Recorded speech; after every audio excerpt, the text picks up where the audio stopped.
Alright! Good morning Pilipinas and good morning world! At sa ating makababayang OFW at makababayan natin na nandito sa Pilipinas na walang sawang sumusuporta dito sa munting programang thank you so much, mabuhay po tayong lahat hanggat gusto natin.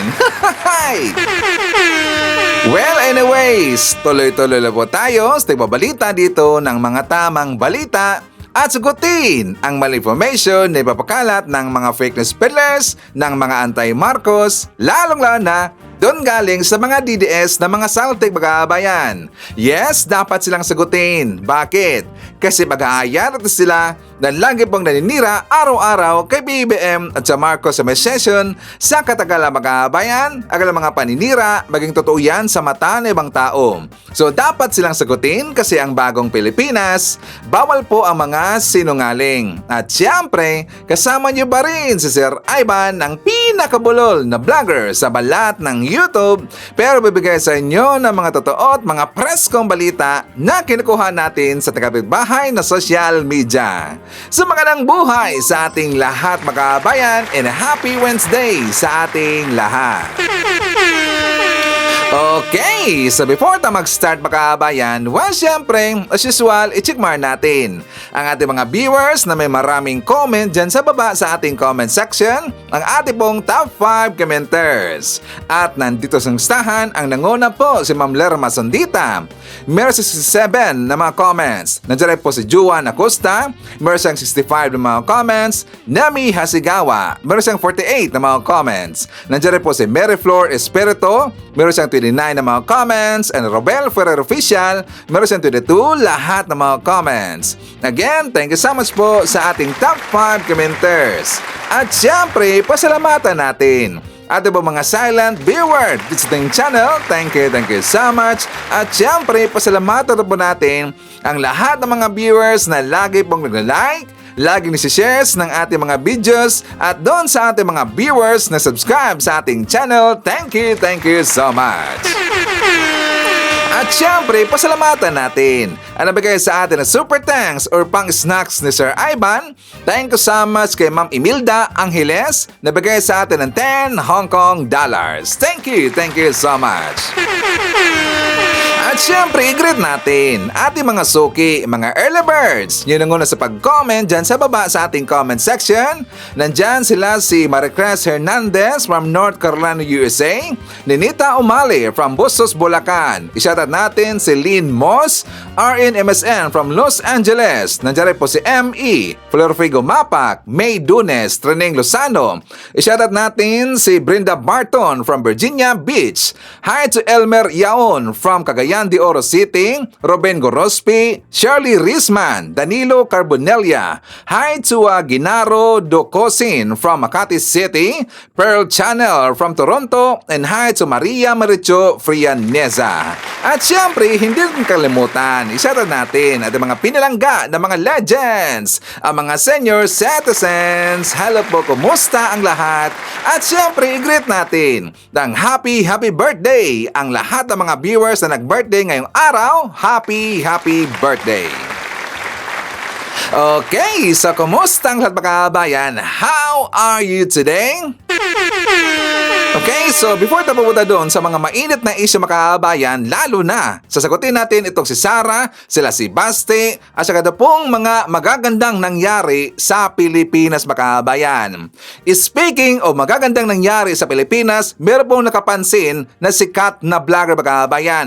Yes, hindi ho basta-basta siya na vlogger. Ito pong si Kaalaman. Kilala natin si Kaalaman mga kabayan. Kung napapansin nyo po, dyan sa kanyang Facebook account, meron siyang 4.1 million po na following mga kabayan or mga subscribers. Doon po sa YouTube account niya, meron siyang almost 3 million na mga subscribers mga kabayan. So ibig sabihin, hindi siya basta-basta na vlogger. Ang kanyang content mga kabayan, hindi po siya dito connected sa mga politics. Ayaw niya sa politics. Iba ang kanyang content mga kabayan. Pero napansin niya ang milagrong nangyari sa Pilipinas mga kabayan. Ano yan, Sir Ivan? Kasi nakita ko kanina sa kanyang post, napansin niya Itong Francisco Motors mga kababayan, yung meron ngayon na produkto po na Modern E-Jeepneys, kasi sila ay mag-export na ho sa 3C. 13. Lahat po ng mga lugar mga kababayan sa iba't ibang country. Isipin nyo, 13 ho na lugar ang kanilang i-cater, sila po ay mag-export na ng produkto na Modern E-Jeepney mga kababayan. At yan po yung napansin ni Kalaman. Kasi according po sa kanyang post mga kababayan, sabi niya, anong milagro ang nangyari sa Pinas? Bali-balita ang pag-export ng Modern E-Jeepneys, fully electric, transport vehicle ng Francisco Motors, 100% Filipino-owned company. Sa 3C or 13 kabansa na bansa sa mundo, meron itong 250 km range per full charge, aircon, fast charging capabilities at marami pang iba. So sabi niya mga kababayan, basahin daw sa baba doon sa kanyang comment section, meron doon na iba pang mga detalye tungkol dito sa kanyang balita.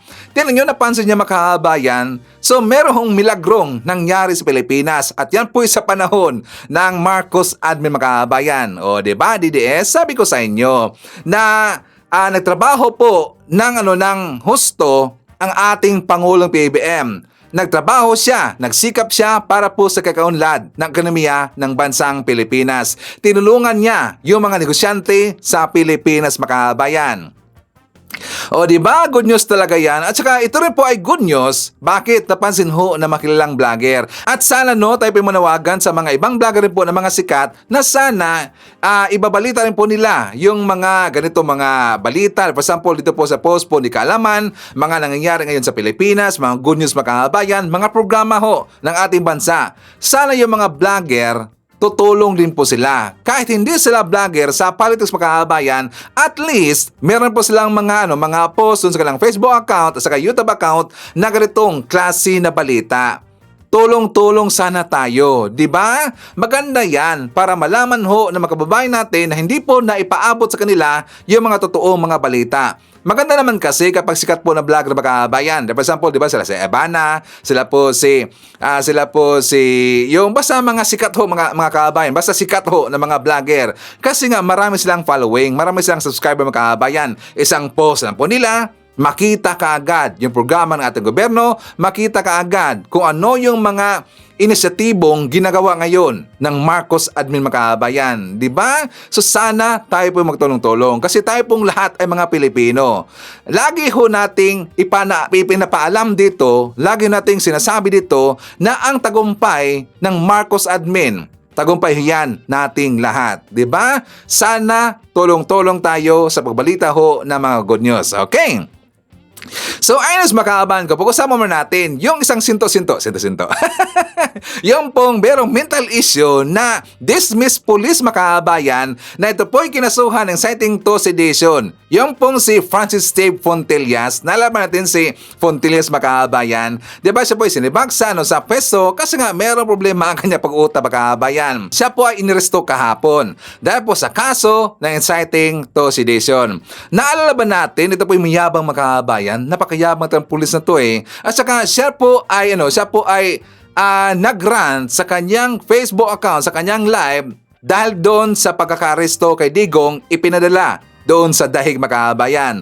Tapos nung siya po ay kinasuhan ng ating gobyerno, sabi pa niya, relax lang tayo mga kasama. Kahit ano pa ang ikaso nila sa akin, I will and I can defend myself. Tandaan nyo yan. Ano ba ako? Pulis ako. Alam ko ang batas. Di nila ako mauto daw makabayan. O di ba?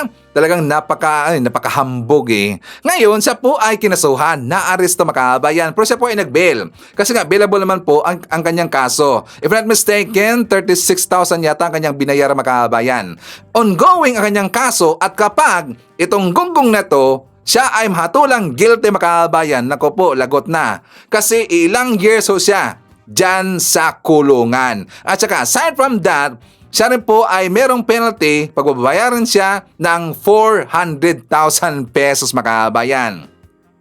Okay, so ngayon, ipapaalala ko sa inyo kung ano ang kanyang ginawa. Kasi di ba tinira niya si General Torre and also si PBBM. Galit na galit siya makabayan. For more details, let's watch this. Kahit gaano ka pa kataas, wala akong pakialam sa ranggo mo. Diba? Wala akong pakialam sa ranggo mo, kahit ano ka pa, kahit general ka pa. Kahit ikaw pa ang hepe ng PNP, kahit ikaw pa yung pinakamataas sa buong mundo, sabi ko na nga ba? Kahit ikaw pa ang presidente, sabihin ko na nga sa'yo, kahit si Bongbong Marcos pa ang mag-utos sa akin ng mali, hindi ako susunod sa kanya kahit tanggalin niya akong pulis. Diba? Ba't ako susunod sa kanya? Sino ba siya? Siya ba ang boss ko? Hindi ko siya boss. Ang boss ko, yung nagpapasahod sa akin. Sino bang nagpapasahod sa akin? Mga Pilipino. Diba? Mga Pilipino ang nagpapasahod sa akin. Ba't ako susunod sa presidente? Ano ba siya? Presidente lang siya. Diba? Ako, pulis ako. Pwede ko siyang arestuhin pagka wala siya sa serbisyo. Pagka wala siya sa pwesto niya. Diba? Hindi pwedeng dahil presidente natin siya, siya na yung susunundan natin. Hindi pwedeng dahil presidente natin siya, siya na yung susundin natin sa lahat ng bagay. Hindi po pwede yun. Partisa ng tawag doon. Hindi porke presidente ka, susundin kita. Ano ka? Sino ka ba? Para sundin ko. Tama ka ba? Ang tanong, nasa tama ka ba? Para sundin kita. Diba? Sabi ko nga ulit sa inyo, kahit presidente ka pa ng Pilipinas, kung mali yung utos mo sa akin, hindi kita susundin. Sino ka ba para sundin ko? Diba? Ikaw ay isang public servant. Diba? Public servant ka. Dapat magtrabaho ka rin. Hindi ka boss. Tandaan mo yan, sir, ha? Tandaan mo, sir, President Bongbong Marcos. Tandaan mo to. Isa kang public servant. Pumunta ka dyan sa pwesto mo para magserbisyo, hindi para maging boss namin. Dapat nga ikaw nagtatraffic dyan eh. Dapat nga ikaw yung nasa gitna ng kalsada nagtatraffic dyan eh. Kasi nasa public service tayo.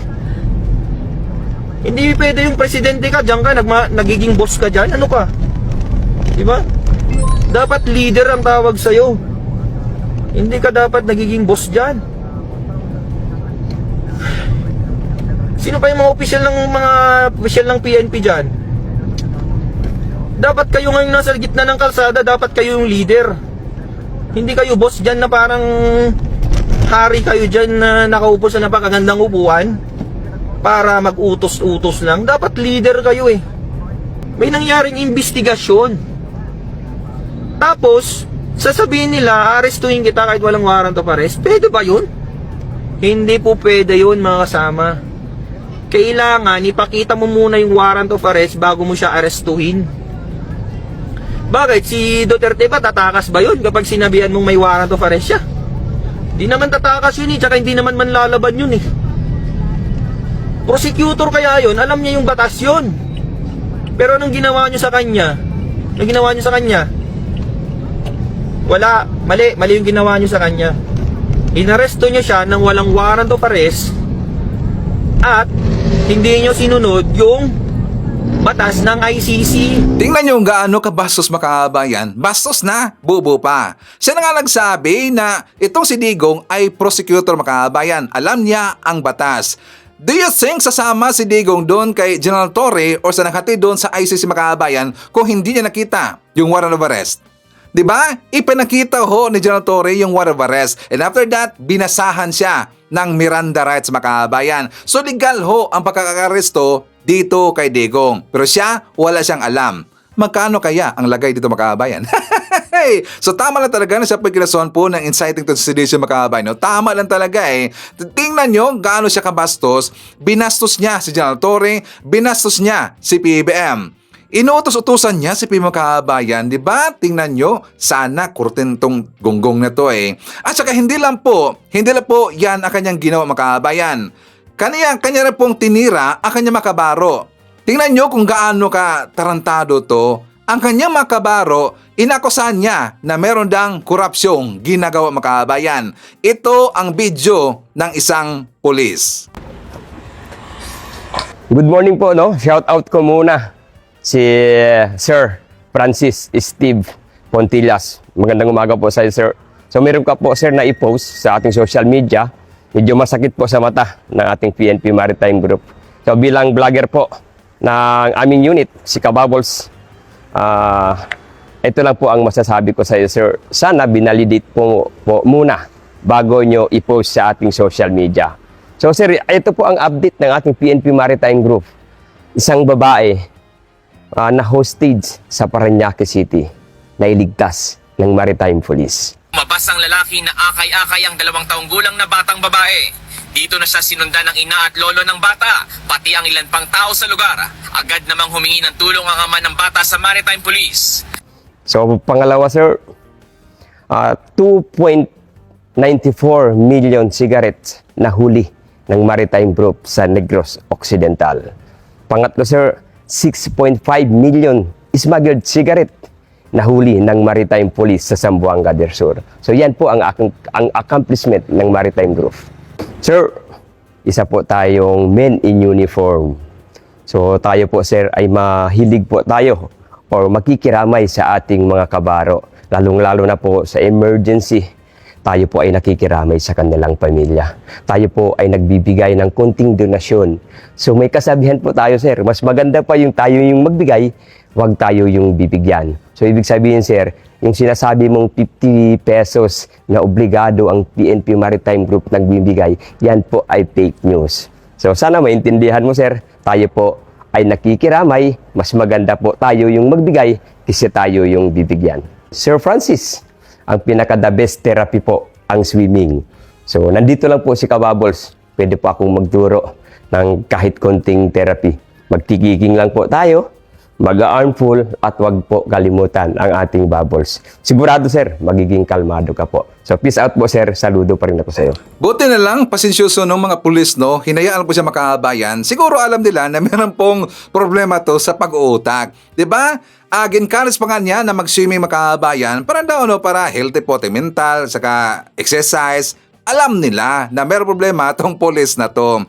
Tingnan nyo, sinisiraan niya ang mismo niyang mga kabaro makabayan. At saka, kung sana kinasuhan na lang po siya ng libel, aside pa doon sa inciting to sedition, pwede rin po siyang makakasuhan po ng libel makabayan kasi nga libelous ho yung pinost niya. Diba? So anyways, before tayo pumunta doon kay Roque makabayan, kasi meron pong pinost kahapon si Roque, meron siyang vlog kahapon si Roque na kung saan nakakaganyan talaga po ng tenga makabayan.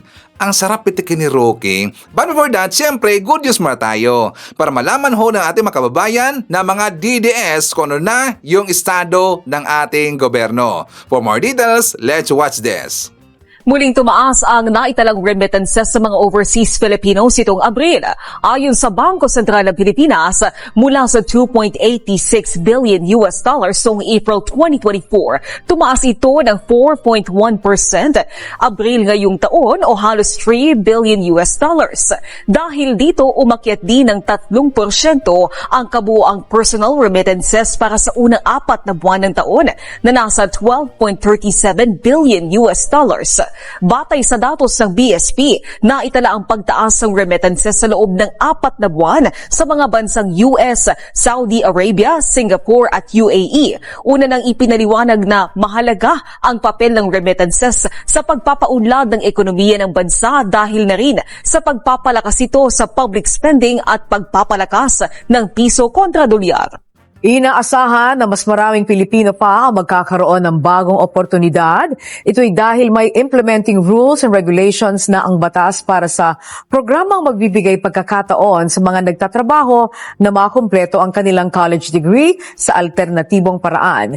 Mas pinagtibay pa ng pamahalaan ang hakbang nito para sa mas matibay na edukasyon sa bansa. Matapos kasing pirmahan nitong Marso, iprinisinta na ng Commission on Higher Education o CHED kay Pangulong Ferdinand R. Marcos Jr. ang Implementing Rules and Regulation ng Republic Act 12124 o ang Expanded Tertiary Education Equivalency and Accreditation Program o ETIAP. Isang batas na nagbibigay ng oportunidad sa mga Pilipino, lalo na ang working professionals na makumpleto ang kanilang college degree sa pamamagitan ng alternatibong pamamaraan. Ikinalugod ng Pangulo na sa wakas ay naisakatuparan na ang hangaring ito ng administrasyon, lalo't giit niya na ang pagkatuto ay hindi lamang nakukuha at natatapos sa mga silid-aralan. Often the most important lessons are learned in the workplace, on shop floors, helping run a family business.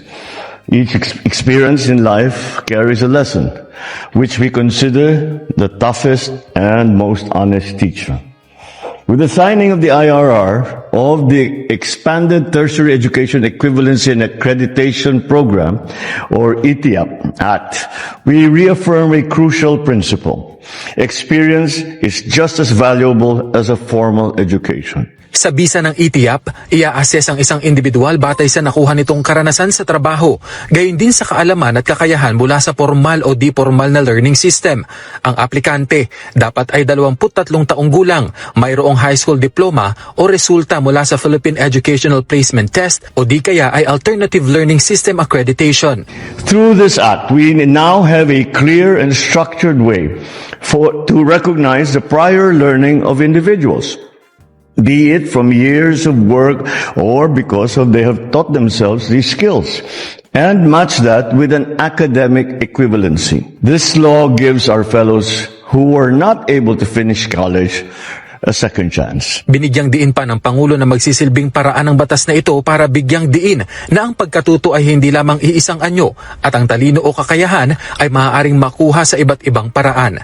Inatasan naman ng Presidente ang CHED na tiyakin ang maayos na pagpapatupad ng batas. Let's ensure the implementation of this act goes smoothly. Monitor our deputized HAIs and see to it that this law benefits those it was created for. And to every Filipino, life, as they say, is a lifelong learning. Huwag kayong umintong mangarap. Formal nang ilunsad sa Siquijor ang benteng bigas. Meron na BBM Rice Program ni Pangulong Bongbong Marcos. Tiniyak naman ng Department of Agriculture at National Food Authority na sapat at magiging dekalidad ang mga supply na bigas na may papaabot sa ating mga kababayan sa isla. Patrick, andito ngayon sa lalawigan ng Siquijor kung saan personal nating nasaksihan kanina ang pagsisimula ng pagbebenta ng 20 pesos kada kilong bigas na programa ni Pangulong Ferdinand R. Marcos Jr. Bakas kanina sa mukha ng ating mga kababayan ang tuwa at pasasalamat dahil nakatikim na rin sila ng isang pangakong hindi napako.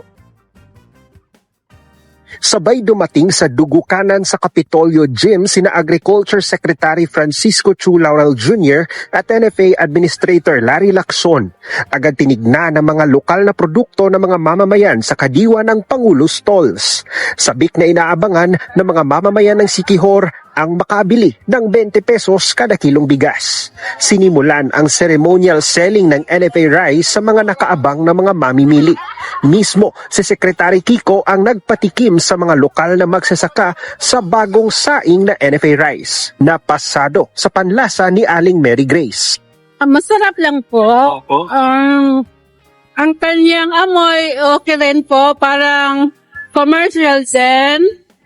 At saka malinamnam, parang bagong ane po. May naamoy po ba kayo? Wala Try niyo po ba siyang amuyin? Wala po. Wala akong maamoy. Wala kayong maamoy. Opo. So pasado po sa taste test. Pasado po. Pasado. Nagpasalamat din si Mary Grace at umaasang hindi ito pansamantala lamang na programa ng pamalaan. Nakakuha din ng 10 kilong bigas ang 80 anyos na si Lola Florificacion na nagpasalamat kay Pangulong Ferdinand R. Marcos Jr. Natuman na yun ang iyang pangandoy. Nagpasalamat din kung dako niya. Si Presidente Marcos. Daghan kayong salamat. Kaya nagpalit ko ang kuwan. Maratong nga bugas. Ayon sa DA, naging posible ang rice program ni Pangulong Ferdinand R. Marcos Jr. dahil sa pagtutulungan ng LGU at ng national government. Well, hindi ho mangyayari yan kung walang tulong ng LGU, no, na, lalo na kay Governor Villa at Congressman Villa. No, dahil ito ay yung shared subsidy na tinatawag at between the national government and the local government. Of course, with the President, he was spearheading the 20 pesos rice, no. Gusto niya talagang na agad-agad na ma-deliver yung mga rice natin and ma-implement yung 20 pesos. So, kasi of course, I believe on the program, I believe on the administration na kaya talaga na ma-sustain yung 20 pesos rice natin. Tiniyak naman ng National Food Authority na hindi magkakaproblema ang supply ng NFA rice sa isla. Tama, yung quality sa foremost sa atin, no? Sinisiguro natin. Lahat ng lalabas sa ibebenta sa 20 bigas meron na of quality rice, no? Katulad ng ginawa natin nung nasa Cebu, in-inspect natin lahat yon and making sure na yung quality maganda. Ito naman yung initially na stocks natin ng bigas dito, nanggaling ito ng Camarines Sur. Bit ito nung 4 na bagong-bagong truck na pinadala natin dito sa Cebu at dito nga papunta hanggang Siquijor to help out in the logistics. So we make sure yung quality at saka yung timeliness ng pagdating ng bigas dito, tama-tama sa pangailangan. Inilatag ni PNP Chief Nicolas Torre III kay Pangulong Ferdinand R. Marcos Jr. ang mga ipinatutupad na seguridad sa mga paaralan at pinaigting na police visibility. Sa naging pulong ni na Pangulong Marcos Jr. at Torre, ipinakita ng liderato ng PNP ang mabilis na pagresponde ng mga pulis sa emergency call 911 hotline. Ibinida din sa presidente ang live footage mula sa mga body camera na suot ng mga pulis habang nagpapatrolya. Dito ay makikita na sa loob lamang ng 3 hanggang 5 minuto ay kayang rumesponde ng mga pulis. Git ng leader ng PNP, refleksyon ito ng modernization program sa ilalim ng administrasyon ni Pangulong Marcos Jr. Tiniyak din ni Torre na nasusunod ang direktiba ng Pangulo. Ito ay ang alisin ang police boxes at sa halip ay mag-deploy ng mga pulis sa lansangan. Magpapatrolya at panatilihing bukas ang linya ng komunikasyon para agad na makatugon sa mga humihingi ng saklolo. Yan ang maganda mga kababayan, no? Kasi meron pong constant communication si PBM at saka yung PNP Chief, si General Torre. Di ba maganda yan? Kasi exchanging ideas mga kababayan. Kung anong gusto na mangyari ni PBM, maipaabot niya kaagad dito sa PNP. Yan ang maganda mga kababayan. Kasi nga smooth po dito, may papatupad yung mandatong gusto mangyari ni PBM sa ating bansa. Dito po sa security mga kababayan. So yan maganda. At saka doon po sa usapin ng bigas mga kababayan, napansin ba natin yung in-interview po na nanay na sabi niya na tuman daw yung ambisyon ni PBM. Natuman daw ang pangandoy ni PBM mga kababayan kasi Bisaya yun eh. Ibig sabihin, in Tagalog, natupad yung ambisyon ni PBM. Buti pa si nanay, no? Alam na alam niya yung sinabi ni PBM. Pero problema kasi dito, na mga mainstream media, ang lagi lang sinasabi, pangako daw ni PBM. Diba? Correct if I'm wrong. Yan po lagi sinasabi po ng mainstream media. Buti na lang yung makababayan natin, si nanay, except po si nanay. Diba sabi niya, natuman ang pangandoy ni PBM, natupad ang ambisyon ni PBM na gagawing 20 pesos per kilo ang bigas sa ating bansa makabayan. Okay? So anyways, kung nagustuhan ninyo ang ating topics makabayan, please give a like naman po sa ating video. Malaking tulong ho yan. At saka, sana i-share po natin para makaabot po sa ating mga kababayan na hindi po mga well-informed at saka binulag po ng mga DDS fake news peddlers. So please like and share. Okay? So anyways, before tayo dadako doon sa issue na dito sa balita po tungkol kay Roque, kay Sara mga kababayan, at saka meron pang iba, i-share pa natin. Nandiyan po si Blessy Carunan, Josepen Gallego, Neno Piramo from Ordanita City, Pangasinan, Haitsu Corazon Pulintan from Parañaque City.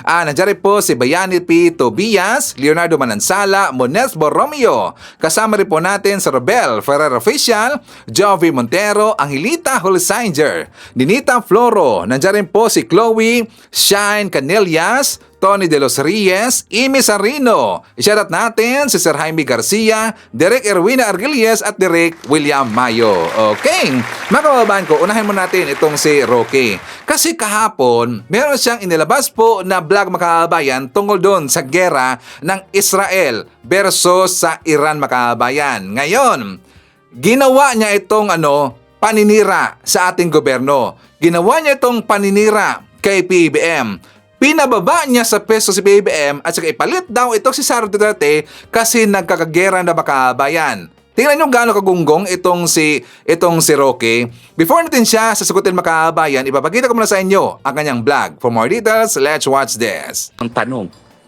meron bang planong binubuo ang Marcos Jr. administration? Abay, baka busy pa rin party ng party at busy pa rin ang singhot ng singhot dyan. Itigil na muna yan. Sos Mariosep. Or kung talagang hindi mapitigil, talagang pumasok na sa rehab at ibigay na ang pamumuno kay BP Sara. At least panandalian habang tayo ay harap sa napakatinding pagsubok itong full-blown gera nga sa gitnang silangan. Hindi po biro-biro ito. In fact, kung ako si BP Sara, nako, it is a nightmare to take over government now na merong full-blown war. Ano naman ang magagawa mo? Parang napaka-limited ng options mo. siguro magagawa ng gobyerno na lang talaga is bukod doon sa maghanap ng alternatibong sources at talagang tutok ang salapi para sa mga ayuda dahil inaasahan natin na talagang tataas ang presyo ng lahat, magbigay ng pag-asa na kung tayo ay nagsasama-sama bilang isang bansa, pwede natin maibsan itong kahirapan na parating at pwede tayong manaig dito sa panibagong pagsubok na naman na haharapin natin itong giyera ng gitnang silangan. Pero yun nga po, no? Much as Inday Sara would consider it as a nightmare to take over government now, siguro naman papayag siya. Mas mabuti naman po na pumayag na si Marcos Jr. temporarily. Pwede naman po hindi siya mag-resign kung ayaw niya mag-resign. Pumasok muna siya sa rehab. Kasi ayaw naman niya magpa-hair follicle test. Pero at the same time, nandyan ang ebidensya. So ina-assume ko na baka nga gumagamit siya. Kung talagang gumagamit siya, ay nako, maintindihan po ng taong bayan kung siya magpaparehab. At habang siya nagpaparehab, ibigay muna niya yung pamumuno kay Inday Sara. And much as Inday Sara would hate it, kasi ano naman ang gagawin mo kung ganito ka talagang kagulo at wala talagang pagkahandang ginawa ang gobyerno, no? Kahit papano at least manawagan siya na magbayanihan tayo. At tayo naman lahat ay mananaig, no? Dito sa panibago na naman pagsubok na ating haharapin. Okay, dyan na lang yan. Tingnan nyo, nagmamadali siya makabayan na i-take over or mag-take over daw ito si Sara bilang isang presidente makabayan. Gusto niyang papalitan kaagad itong si PBM. Bakit? Siyempre, gibit na gibit na ho siya. Kapag kasi maupo bilang presidente, itong si Sara makabayan, alam mo natin na absuelto siya sa mga problema makabayan. Diba? Isip-isip. Kitang-kita naman ho ng taong bayan. Kitang-kita ho ng madla kung anong gustong gawin dito ni Roque Makabayan. Sinisiraan niya. 'Di ba? Gusto niya kasing gibain ang gobyerno ni PBM. Ngayon Makabayan ko, meron kong napansin sa kanya sinabi, sabi niya, it's a nightmare daw to take over the government ngayon kasi nga meron pong nangyaring full-blown na gera sa Iran versus dito sa Israel Makabayan. Siya na nagsabi na it is a nightmare to take over the government now the Makabayan. Ibig sabihin, problema ngayon ang gobyerno, daw according sa kanya, problema na ngayon ang gobyerno dahil daw sa nangyaring gera doon sa Israel versus sa Iran. Kaya ni Sara Makabayan na maging isang presidente na meron hong malaking problema Makabayan. Diba? Sakyan natin ang sinabi ni Roque. Meron dang malaking problema ang bansa natin dahil po sa gera doon sa ibang bansa. Kaya ni Sara Makabayan na mag-take over, maging presidente sa mga nangyari na ngayon? I don't think so. Si Sara may sinto-sinto yan. Katulad po kay Roque Makabayan na meron hong mental issue. Hindi niya kaya. Malamang itong si Sara mag-blackout yan. Kasi hindi na po alam ang kanyang gagawin Makabayan. Si Sara, hindi ho yan katulad kay PBM. Si PBM, mautak yan. Very smart ho yan. Alam niya ang kanyang ginagawa Makabayan. Kinwestiyon niya ang kakayahan ni PBM dahil daw meron ba dang handa na ginawa itong gobyerno natin kung sakaling sa pagkakatindi ko sa kanyang sinabi Makabayan, kung sakaling papauwiin yung mga kababayan natin ng mga OFW nandun sa Israel, i-repatriate Makabayan sa Pilipinas. Meron mo dang nakahanda na plano ang gobyerno. Hindi pa nakaisip, itong si Roque, meron na hong plano yan. Meron na ho yung contingency plan Makabayan. Alam na ho ng gobyerno natin kung ano ang gagawin ng doon po sa mga OFW maiuwi dito sa Pilipinas. Alam na yan. Hindi na ho yan first time Makabayan. Ilang dekada na ho na nakaranas ang bansa natin ng ganyan ho na mga issue. Diba? Kayang-kaya ho ng Pilipinas. And syempre, una, tutulungan ho yung mga OFW. Normal ho yan. Meron na hong plano yung Makabayan. Nakahanda na ho lahat ang tulong ng ating gobyerno para doon sa mga OFW maiuwi or mapapaiuwi doon dito sa Pilipinas. Ayuda, bibigyan ho ng temporary ho dito na tulong at saka syempre, subsidy Makabayan. Kung iniisip niya na magmahal or nagmahal ang presyo ng gasolina dahil daw sa gera doon sa ibang bansa Makabayan. Ano bang kinalaman ni BBM doon sa gera sa Israel at saka ng Iran Makabayan? At saka dito po sa presyo ng langis, hindi kasalanan niya ni BBM. Kasi hindi naman po kagagawan ni BBM kung bakit nagmahal yung langis makabayan or ang gasolina. Hindi ho. Kasi nga dahil po yan sa girian, dahil po yan sa gera doon sa ibang bansa, kaya napektuhan po ang gasolina at saka yung gas at saka yung oil makabayan. Hindi yan kontrol natin. Hindi ho yan kasalanan ni BBM. At saka unang-una makabayan ko, bakit ayaw na lang uuwi itong si Harry Roque? Bakit siya Ivan? Kasi alam mo natin, siya po in-reject makabayan. Yes, binasura po ang kanyang application ng asylum doon sa Netherlands makabayan. 'Di ba? Yan po inabulgar. Kaya nga siya po ay sumama ni Maharlika doon sa kanyang vlog. Pupunta sila sa Switzerland makabayan. Tapos ngayon, itong si Roque nandiyan na ho sa Luxembourg. 'Di ba? Kasi nga naghahanap siya ng mapagtataguan. Naghanap siya ng matutuluyan makabayan. Siya po ay mag-a-apply ng panibagong asylum dyan sa Luxembourg makabayan. Dyan siya napunta. Bakit? Diba yung Germany po yung nagbigay sa kanya ng visa, Schengen visa makabayan. So ngayon, napunta siya ng Switzerland, doon sa Germany, part ho ng Germany. Ngayon, nasa Luxembourg. So dyan siya ngayon mag-a-apply makabayan. Sana hindi pa rin po aprobahan ang kanyang application makabayan. Malamang sa malamang, hindi pa rin po maaprobahan ang kanyang application. Bakit? Kasi ang Luxembourg, ang Germany, magtatanong yan, ano ba talaga ang problema ni Roque sa Pilipinas? Kung bakit siya hinahabol ng ating gobyerno makabayan? At lalo na ngayon, kumilos na ho yung Interpol para hahanapin itong si Roque makabayan. Diba? So malaking problema ito si Roque. Napansin niyo ba ang kanyang mukha? Diba nagbago makabayan? Malaki talaga ang pagbabago ng mukha ni Roque. Napansin ba natin? Yan po'y dahil sa kanyang super stress makabayan. Sobra na ho siyang stress dito. Hindi na ho siya nakatulog ng ilang araw na kahit paano pa, smile pa siya dyan sa kanyang vlog makabayan. Pero deep inside, alam mo natin, siya po ay stress na, siya po ay hindi na po niya alam ang kanyang gagawin, siya po ay nagpapanic mode na ho makabayan. Kaya bigla hong bumagsak ang kanyang mukha. Diba? So Roque, umuwi ka na lang. Harapin mo na lang ang kaso mo. Kung sa tingin mo ay wala kang ginawa at saka limpyo, clean ang imong konsensya, umuwi ka sa Pilipinas, harapin mo ang iyong kaso. Okay? So darating ang karma sa iyo, Roque. Baka bukas datamputin ka na. Pati sana si Bato de la Rosa. Magonggong yun eh. So as makahabahan ko, before na mag-jump po sa ating next topic, share man natin. Nandyan po si Shirley Fernandez, Evelyn Garcia, hi to Lassis Notion, hi to RGA Irtaxa from Hong Kong. Nandyan po si Ashin, Jess Tobtob from Calaba, Laguna. Shout out natin si John Mervlog, Dieselan David, Mary Jane Tan, Phil Macabato, Amelia Gutierrez from Laguna. Nandyan rin po kasama natin si Joselito Tanyungon and family. They are watching from Bagalangit, Mabini, Batangas. Hi to Efren Oson from Laguna, Eloisa Taha from Riyadh, Saudi Arabia, and hi to Midardo Leoncio. Okay, makaabahan ko, ipapakita ko sa inyong balita na kung saan pwede palang makakasuhan, pwede palang makulong yung mga senator judges na very obvious na bias at saka nakikialam at saka planong pipigilan ang impeachment trial kay Sara Duterte. For more details, let's watch this.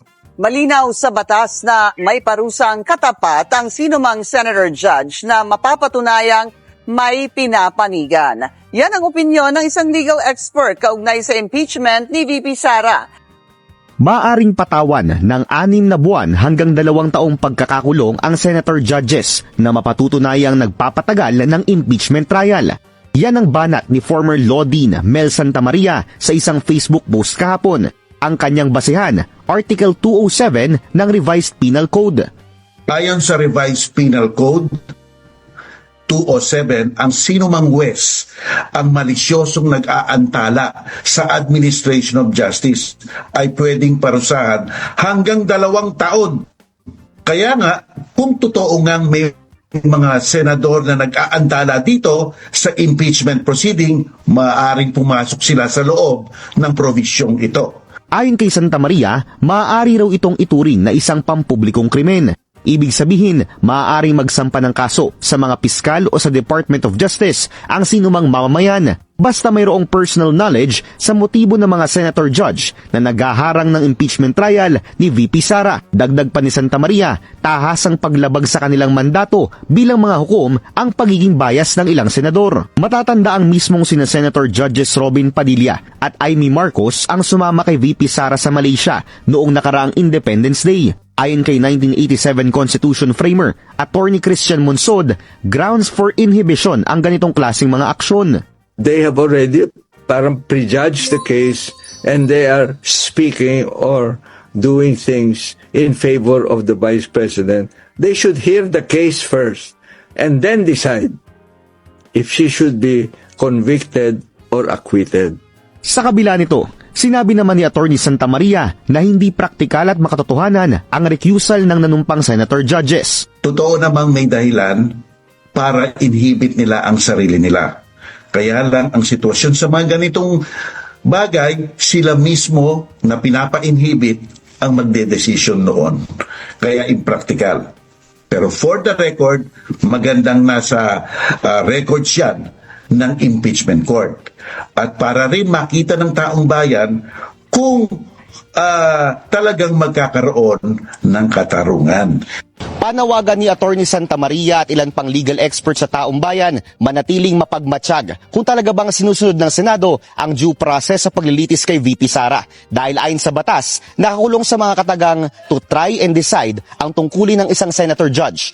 So pwede pa lang na makulong itong si Robin at saka si Amy Marcos Macabayno ng 6 months ba? 6 months to how many years? Dahil dito po sa pagiging bias nila at saka meron pong resulta, hindi pa nga nag-start yung impeachment trial makabayan. So pwede pa lang makakasuhan at saka makulong itong si Robin at saka si Amy Marcos. At alam nyo ba na may power pala itong si Ispichis Escudero Makabayan na iset contempt yung mga senator judge na hindi rumispeto sa impeachment court.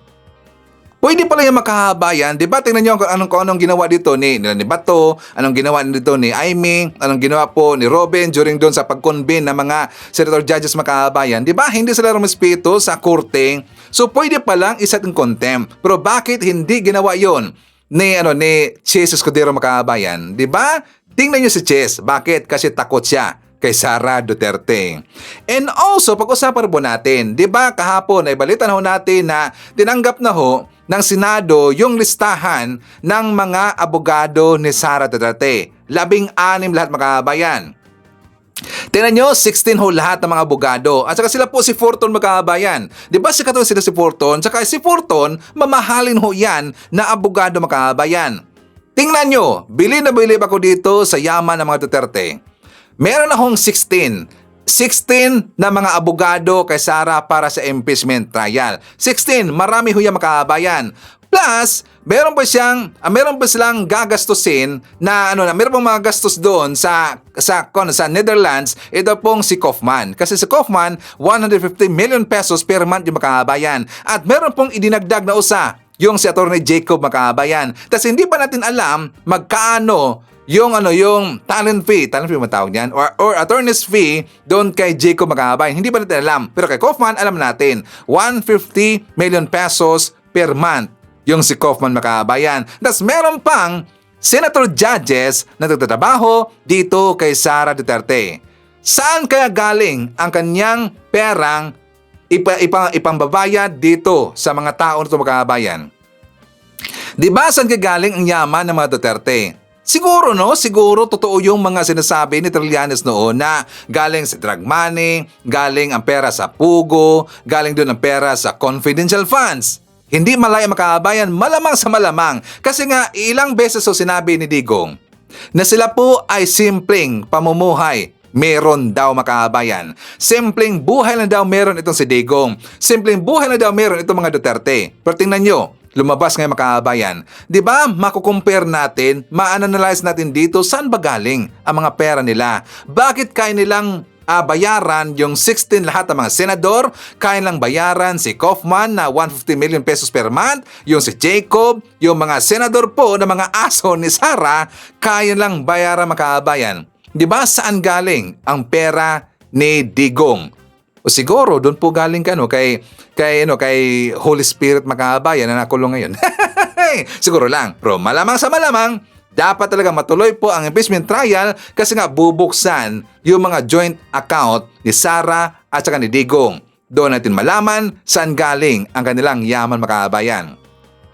Okay, so anyways, ipapakita ko na ba sa inyo ang vlog ni Mike Abe. For more details, let's watch this. Alam po ninyo, dito sa natitirang 3 years na lang ni Pangulong Marcos, dahil yung kanyang term ay hanggang 2028, ito na yung panahon na kanyang ipakita yung kanyang talagang mas seryoso, may tapang at matinding paglilinis sa ating gobyerno. Alam niyo kung bakit? Kasi wala nang susunod na eleksyon simula ngayon kung hindi barangay na lang o baka nga mawala pa yung barangay eleksyon. Ang next election national ay 2028 na at tapos na kaya ang kanyang term. Kaya kung ang pag-uusapan ay utang na loob o para makakuha ng maraming boto at suporta sa mamamayan dahil siya may kandidato o may dapat suportahan, tapos na yon. Pagkatapos ng midterm election itong nakaraang buwan ng Mayo, talagang wala nang gagawin ng Pangulo kung hindi ayusin ang ating pamahalaan. Yung utang na loob or kampihan, dahil kapartido, dahil may mga bagay na dapat na pagbayaran, dapat tapos na yon. Sa akin pong opinion at observation, itong natitirang 3 taon ng Pangulong Marcos, wala siyang magagawa at wala siyang dapat gawin kung hindi talagang i-focus ang kanyang malasakit, pagmamahal ng totoo ng lubusan sa ating mamamayang Pilipino. Lahat ng pasaway, involved sa korupsyon, mabagal magtrabaho o walang ginagawa sa opisina, palitan. Hindi lang cabinet secretary.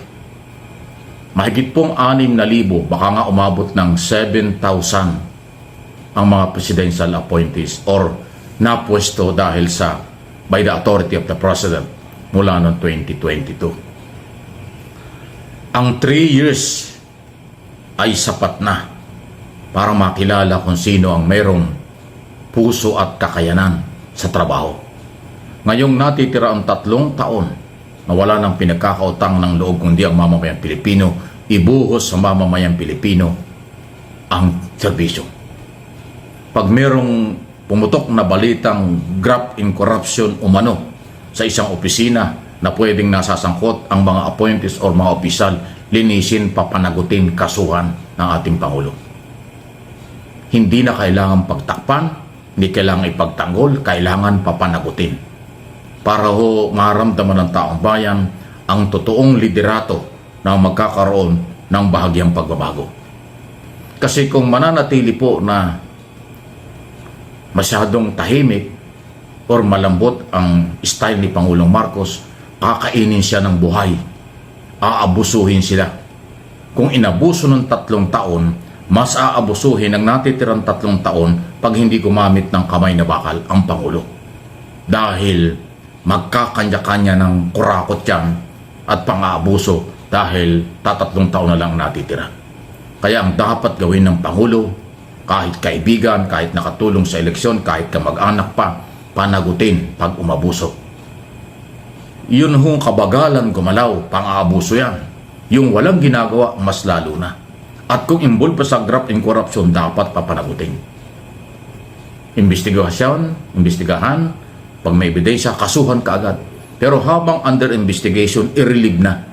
Tanggalin na sa pwesto para hindi nakaka-apekto sa ongoing investigation. Kasi pag hindi po ginawa ng ating Pangulo itong sinasabi natin ito, sa aking sariling opinion, baka po hindi natin maramdaman ang pagbabago sa ilalim ng kanyang gobyerno. Kasi mas gusto ng taong bayan mayroong aksyon, may kamay na bakal. Ang ibig sabihin niyan, ipatupad ang batas sa kahit kanino. Hindi pwedeng dahil kaibigan o pinagkakautangan ng loob, malabnaw ang pakikitungo ng magbibigay ng sanksyon o pagdisiplina. Hindi yan ang kailangan ng mamamayan. Ewan ko kung sang-ayon kayo ng mga Marcos loyalists, Marcos supporters. Hindi naman natin inuutosan ng Pangulo. Sinasabi ko lang, kung gustong makabawi at mag-iwan ng magandang legacy, magandang magagawa na hindi kakalimutan at makakalimutan ng mga Pilipino, itong natitira 3 taon, marami siyang dapat gawin at kayang gawin kung gugustuhin. Pero pasintabi na kung mananatiling malambot pa rin, ayaw makipag-away, ayaw ng may kaaway, ay wala. Pagsasamantalahan siya ng mga taong ini-appoint niya. Pagsasamantalahan siya ng mga taong nakapaligid sa kanya. Lalo na ho pagka 1 year na lang bago matapos ang 2028, presidential campaign na yan, mag-i-eleksyon na. Wala na. Mag-iiwanan na yan. Sa akin nga pong opinion, 2 taon na lang ang natitirang matino para pumukos ang Pangulo sa pagtatrabaho para magkaroon ng legacy o magkaroon ng mga development na hindi makakalimutan ng mamamayan. Kasi yung last 1 year before election, puro politika na yan. Puro presidential, kanya-kanyang forma na yan, laglagan na yan. So itong 2 taong natitira, kalahating taon ng 2025, 1 taon kalahati, yung 1 taon 2026, at yung kalahating taong natitira na lang ng 27. Yun po yun. Actually, 27 wala na eh. Itong 2025, 2026 na lang ho talaga ang seryosong labanan ng paglilingkod ng totoo, reforma ng totoo, linisin ng gobyerno sa kamay ng mga korap, linisin ng gobyerno sa kamay ng mga abusado. Yan ang dapat gawin ng ating Pangulo. Sang-ayon ba kayo doon? Nuulit ko, hindi ko po inuutosan ng Pangulo dahil wala tayong authority gano'n ang gawin. Ang sinasabi ko lang, tinatalakay ko at opinyon ko, yan ang dapat gawin. Kung gusto ng Pangulong merong maalaala, meron siyang maiiwan na matinding malasakit at nagawa para sa mamamayang Pilipino. Kasi itong nakaraang 3 taon, kung ano man ang kanyang ginawa, natabunan ng sobrang pamumulitika at paninira ng mga kalaban o kritiko ng gobyerno na hindi napagtakpan at hindi ho nalampasan at nabaliwala. Sa halip lumulutang pa ang paninira ng iba. Panahon na para gawin. Kung hindi, sayang. Ngayon nakabalik ang Marcos administration pagkatapos na silang mawala noong 1986. Ito na sana ang tamang pagkakataon sila'y makabawi at ipakita ang maling akusasyon sa kanila nung sila'y pinatalsik noong 1986. Pero sa nakalipas na 3 taon, may mga dismayado pa rin. Kaya itong natitira 3 taon, ito yung tamang panahon at pagkakataon ipakita na, nauna ni Pangulong Marcos anong gustong pagbabago. Hindi kasi pwede ang Pangulo iiwas sa away. Hindi naman makikipag-away. Ipatupad mo ang batas. Masagasaan ang dapat masagasaan, lalo na kung abusado. Okay lang yun. Magalit man o sila o hindi, wala tayong magagawa. Yan ang batas, yan ang policy, yan ang dapat na gawin, makakabuti sa bayan. Pero kung ayaw ng kaaway, ayaw makipag-away, yan ang gagawin.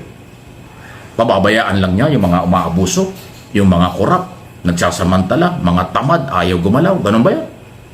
Malungkot yan. So ano po inyong masasabi? Opinyon ko po ito, suggestion ko lang, hindi ko sa pilitan. Pagmamalasakit lang ito dahil meron tayong pagmamalasakit panindigan sa kung anong maganda para sa bayan sa darating na panahon. And also, ipapakita ko po sa inyo yung press con ni Yusek Claire Makabayan. Kasi nga doon sa kanyang press con, ngayon, sinupal pa na naman po itong si Eden Santos, yung DDS reporter Makabayan. For more details, let's watch this. Ang impeachment po against Vice President Sara Duterte ay kasama yung confidential funds na sinasabing hindi niya raw maipaliwanag ang kung saan ginastos. Alam naman po natin na merong nakaambang impeachment against President Ferdinand Marcos din, ang Duterte Youth. Ang sinasabi po, ang Pangulo ay may pinakamalaking confidential funds sa budget ng gobyerno. Ito po bang prosesong pinagdaanan ng impeachment against BP Sara ay ganito rin pong proseso ang maaring pagdaanan din if in case po na ma-file na sa House of Representatives yung impeachment against sa PBBM? Nasa kamay po iyan ng House of Representatives. At hindi po dapat natin ihambing ang naging sitwasyon ni Vice Presidente sa ating Pangulo. Unang-una po ay wala naman po yatang ginastos ang ating Pangulo ng 125 million pesos sa loob lamang ng 11 days. Pangalawa, nagtatrabaho ng maayos ang Pangulo. Nag-a-account ang Pangulo na naaayon sa batas. Ang tanong natin, nagkaroon ba ng notice of disallowance ang Office of the President patungkol sa confidential funds? Meron na ba tayong balita na gumagawa ng mga questionable receipts ang Office of the President patungkol sa confidential funds? Humingi rin ba ang Pangulo ng mga certificate mula sa AFP para pagtakpan ang nagastos na 15 million di umano patungkol sa Youth Summit na inamin naman ni Attorney Michael Powa na siyang ginawa nila para sa DepEd? 15 million pesos di umanong ginastos sa Youth Summit pero pinabulaanan ito ng AFP at sinabing ang certificate ay hiningi lamang sa kanila ng isang tauhan ni VP Sara at ito'y inamin nga po ni Attorney Michael Powa sa isang pag-iimbestiga sa House of Committee on Good Governance. So kung ano man po ang mangyayari sa sinasabing impeachment, bahala na po ang House of Representatives patungkol po dyan. Wala pong kamay ang Pangulo kung ano mangyayari sa ganyan. But do you agree po, Yusek, na yung paggamit po ng mga aliases ay talagang normal po sa paggamit ng Confi and Intel funds? Meron po kasi tayong tinatawag na proper accounting. Maliwanag po yan sa Joint Memorandum 2015.01. Kahit sabihin po nila na ito'y aliases, dapat po ang mga tunay na mga dokumento ay alam po ng SDO, alam po ng gumamit, hindi po basta-basta pwedeng gumamit lang ng aliases. So dapat po ito ay naka-account properly at yung mga original na mga dokumento ay dapat po nasa vault ng nasabing ahensya. At kapag ka po natap lang ng COA at nagkaroon ng pagtatanong, pwede po nilang ilabas ang lahat ng mga dokumentong ito. Hindi pwedeng magmaang-maangan ng SDO na wala siyang alam. At sa katunayan po ay yung buong halos tao sa DepEd ay walang alam sa paggastos ng confidential funds ng DepEd. Maliban lamang po siguro kay sa Vice Presidente at kay Colonel Lachica. Speaking of impeachment, last question ko na lang, Apo. Sabi po ni BP Sara ay kahit nandyan ang impeachment o wala, ang investors' confidence daw po sa ating bayan ay bagsak at yung foreign direct investment sa ating bansa. Kaya wag daw siyang gawing rason kung bakit pangit po yung takbo ng ating ekonomiya. Yan po ang kanyang paniniwala. Kung yan po ang gusto niyang gawing naratibo, wala tayong magagawa. Pero magbase lamang po tayo sa mga dokumento at yung mga natatamasa po natin. Puro naman po siguro negatibo ang sasabihin ng Pangulo, ng Vice Presidente sa pamahalang ito. At nakita naman at pinatunayan niya na wala siyang balak tumulong sa Pangulo sa anumang issue patungkol sa bansa. Nakakalungkot po yun. O, di ba? Butata. Napansin ba natin makabayan itong si Eden Santos ng Net25 na walang ibang laging itinatanong dito kay Yusek Claire kapag meron pong press con makabayan tungkol talaga kay Sara Duterte? Kasi gusto niyang ibibida dito si Sara Makabayan. Kasi nga napansin ko itong si Eden Santos, gusto niya kasing ipapamukha kay Yusek Claire na tama itong si Sara at saka ang mga Duterte Makabayan. Pansin nyo ba? At saka lahat po ng mga tao dito po sa nanonood po sa press con ni Yusek Claire ang laging inaabangan dito. Itong si Eden Santos. Correct if I'm wrong? Kasi lagi siyang masapalpal dito kay Yusek Claire. O, diba? So anyways, shoutout natin. Kasama rin po natin si Carmen Lacuna, Rosa Alfabite Gonzaga, nandiyan rin po si Mel Barilia, Norberto Puras, nandiyan rin po si Sonia Hasigawa, Madeline Dax, hi to Victor Robin, Berth Bacod Gabalsam.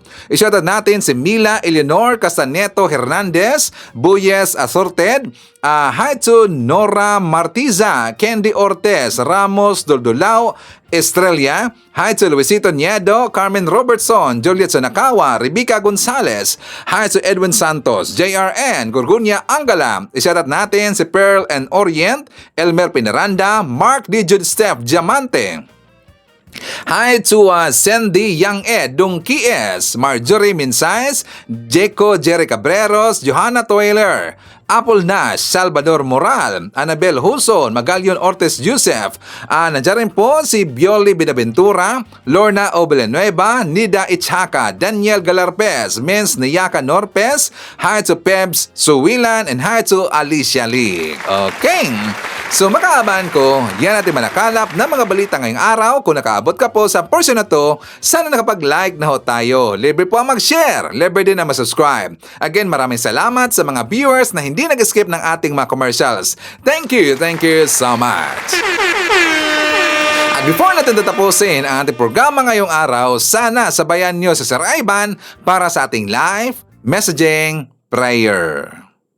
Mahal na Panginoon, salamat po sa isa na namang magandang pagsikat ng araw. Ang bawat hininga ko ay isang biyaya mula sa iyo. Salamat po, Panginoon. Ano man ang aking haharapin ngayong araw, sa tulong niyo, alam kong kakayanin ko, malalagpasan ko, at magtatagumpay ako. Salamat po para sa inyong lakas at enerhiyang magpapanatili sa akin. Iyong karunungang maggabay sa akin at iyong kapayapaang pupuno sa aking puso. Naway mapuno ang araw na ito ng napakaraming biyaya, himala at mga tinugon na panalangin. And dinalangin ko ito sa pangalan natin Panginoon Jesucristo. Amen. So maraming salamat mga kababayan, and I hope to see you again on my next video.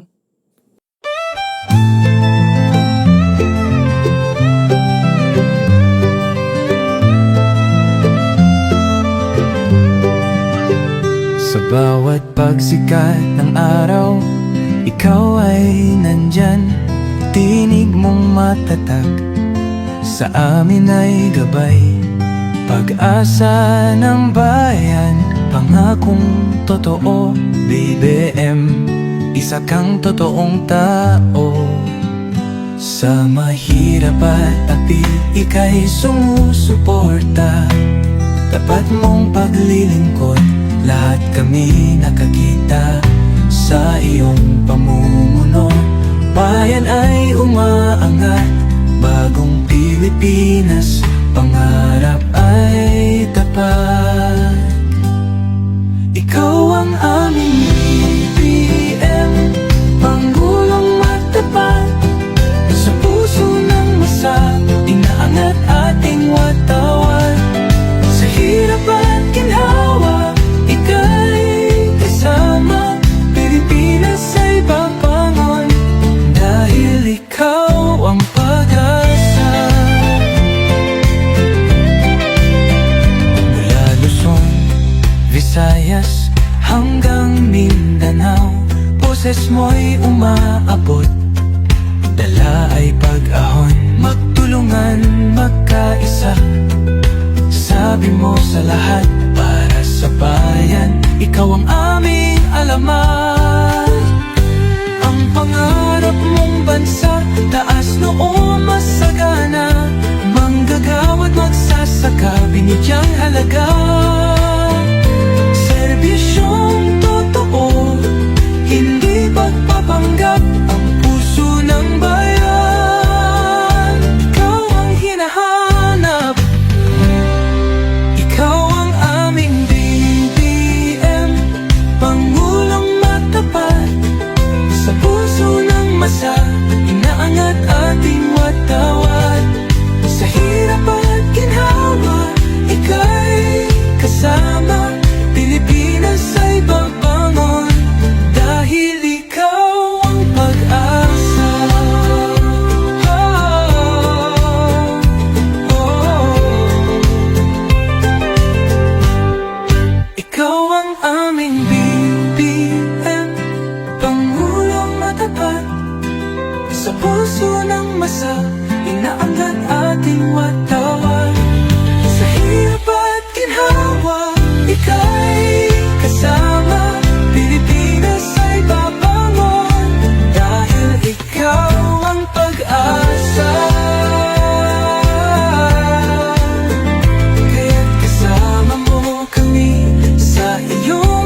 BBM